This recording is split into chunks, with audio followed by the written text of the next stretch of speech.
যেই ষড়যন্ত্রটি ডক্টর ইউনূসের মাধ্যমে হয়েছে সেটা হচ্ছে কাতারের রাজধানী দোহাতে হয়েছে। এবং এই দোহাতে তারা যে ষড়যন্ত্রটা করেছে সেটা হচ্ছে যে কয়েকদিন আগে স্টেট ডিপার্টমেন্টের একটা প্রতিনিধি দলের সাথে দেখা করেছে এই নিরাপত্তা উপদেষ্টা খলিলুর রহমান। এবং দোহার শেরাটন হোটেলে কিন্তু এই মিটিংটি অনুষ্ঠিত হয়, যেখানে উপস্থিত ছিলেন মার্কিন charge d'affaires Tracey Ann Jacobson.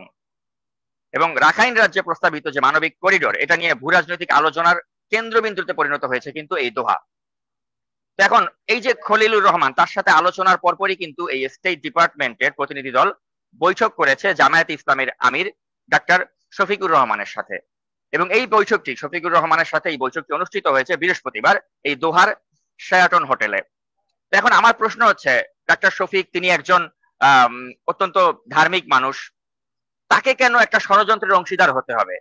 তিনি যে বৃহস্পতিবারে চুপি সারে দোহাতে গেলেন, কাউকে জানালেন না, আবার শুক্রবারের মধ্যে তিনি প্রত্যাবর্তন করলেন, তিনি ঢাকায় চলে আসলেন। তো আমার কথা হচ্ছে, এই যে বৃহস্পতি শুক্রবার যে তার কোনো খোঁজ পাওয়া গেল না, তার কোনো হদিস পাওয়া গেল না, তিনি গিয়ে যে স্টেট ডিপার্টমেন্টের লোকজনের সাথে দেখা করে আসলেন, আমার প্রশ্ন হচ্ছে তিনি কেন এটা গোপন রাখলেন? যখনই এ ধরনের একটা সফরকে গোপন রাখা হয় তখনই কিন্তু আমাদের মনের মধ্যে সন্দেহ জাগে যে নিশ্চয়ই এখানে কোনো ষড়যন্ত্র হয়েছে, বা এমন কিছু আলাপ আলোচনা হয়েছে যেটা তিনি চাননি যে বাজারে আসুক। তা আমি এই অনুষ্ঠানটি যারা দেখছেন জামায়াত ইসলামীর, বা যদি ডাক্তার শফিক দেখে থাকেন, আমি তাকে বলবো যে আপনি এই বিষয়ে একটা ব্যাখ্যা দেন যে কেন বৃহস্পতিবারে আপনাকে চুপি সারে দোহাতে যাওয়া লাগলো, কেন আপনি চুপি চুপি দোহাতে গিয়ে মার্কিন যুক্তরাষ্ট্রের এই অফিসিয়ালস যারা, তাদের সাথে আপনি কথাবার্তা বললেন। এখন আমার কাছে যে তথ্যটি এসেছে সেটা হচ্ছে যে স্টেট ডিপার্টমেন্টের কর্মকর্তারা তারা ডাক্তার শফিকের কাছে তাদের যে প্ল্যান বি, এই পরিকল্পনা সম্পর্কে জানতে চেয়েছে। অর্থাৎ প্ল্যান বিটা হচ্ছে যে যদি ডক্টর ইউনূস পদত্যাগ করে ফেলে, তো তখন সেক্ষেত্রে কিভাবে এই এনসিপি এবং জামায়াত মিলে বিএনপি কে আটকাতে পারে, এবং করিডোর যে ইস্যুটা, এই করিডোরের ইস্যুটা তখন কিভাবে আদায় করা যেতে পারে, এই বিষয় নিয়ে কিন্তু তারা ডাক্তার শফিকের সাথে আলাপ আলোচনা করেছেন। এবং আমি কিন্তু এই তথ্যগুলো দায়িত্ব নিয়েই বলছি, জেনেই বলছি।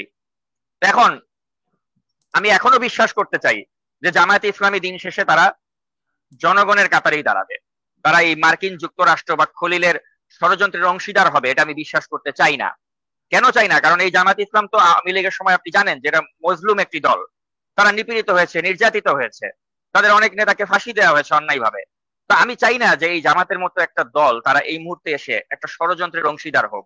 তারা দোহাতে গিয়ে মার্কিন যুক্তরাষ্ট্রের প্রেসক্রিপশনে তারা বিএনপি ঠেকাও একটা কর্মসূচি পালন করুক, এটা আমি আসলে অন্তত জামায়াত ইসলামের কাছে আমি আশা করি না। আমি আশা করবো যে ডাক্তার শফিক তিনি এই ব্যাপারে একটা ব্যাখ্যা দিবেন। ওরা জনগণের পালস বুঝে না। কেন বোঝেন আমি আপনাকে বলি, যে দেখেন 1952 সালে যখন তারা বললো যে উর্দুই হবে রাষ্ট্রভাষা, তখন আমরা মনে আছে আপনার নিশ্চয়ই যে একটা গান খুব জনপ্রিয় হয়েছিল যে ওরা আমার মুখের ভাষা ভাষা কাইরা নিতে চায়।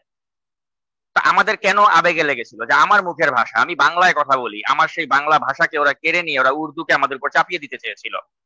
আপনি যখন জনগণের উপর কিছু চাপিয়ে দেবেন, ওটাই কিন্তু জনগণ মেনে নিতে পারে না। যে কারণে কিন্তু জামায়াতে ইসলাম তখন পাকিস্তানের পক্ষে থাকলেও আমরা কিন্তু জামায়াতের বিরুদ্ধে, পাকিস্তানের বিরুদ্ধে তখন দাঁড়িয়েছিলাম, এবং আমাদের ভাষার অধিকার প্রতিষ্ঠার জন্য আমরা এত মানুষ লড়াই সংগ্রাম করে 71 সালে আমরা স্বাধীনতা অর্জন করেছিলাম। তো তখন যেভাবে জামায়াত আমাদের জনগণের পালস বুঝতে পারেনি, যে এই দেশের জনগণ তারা বাংলা ভাষায় কথা বলতে চায়, তারা চায় না যে তাদের মুখের ভাষা কেউ কেড়ে নিতে চায়। এখন এই 2025 সালে এসেও কিন্তু এই জামাত ইসলাম এটা বুঝতে তারা ব্যর্থ হচ্ছে যে জনগণ কিন্তু এখন চায় না যে তাদের ভোটের অধিকার কেউ কেড়ে নেক। এই ভোটের অধিকার 2014 সালে হাসিনা কেড়ে নিয়েছিল, 2018 সালে কেড়ে নিয়েছিল, 2024 সালে কেড়ে নিয়েছিল। একটা প্রজন্ম তারা জানে না যে কি করে ভোট দিতে হয়, কি করে কালো কালিতে হাতটাতে যে একটা কালো কালি দেয়া হয় ভোটের দাগ, ওটা আমরা এক্সপেরিয়েন্স করিনি। এই প্রজন্ম এখন ভোট দেওয়ার জন্য মুখিয়ে আছে। এখন আপনি সেই প্রজন্মকে যদি ভোট দিতে না দিয়ে আপনি একটা ষড়যন্ত্রের অংশীদার হয়ে বলেন যে না এইভাবেই চলবে দেশ, যেভাবে আপনি এর আগে চেয়েছিলেন 52 সালে যে না উর্দুই হবে রাষ্ট্রভাষা, এটা হবে না, পাবলিক খাবে না, বাংলাদেশের জনগণ, সংখ্যাগরিষ্ঠ জনগণ এটা মানবে না। আমি মনে করি যত দ্রুত জামায়াত ইসলাম এটা বুঝতে পারবে তত দ্রুত তাদের মঙ্গল হবে। তা না হলে কিন্তু 71 সালে তারা যেভাবে পরাজিত হয়েছে, এই 2025-এও কিন্তু তারা পরাজিত হবে।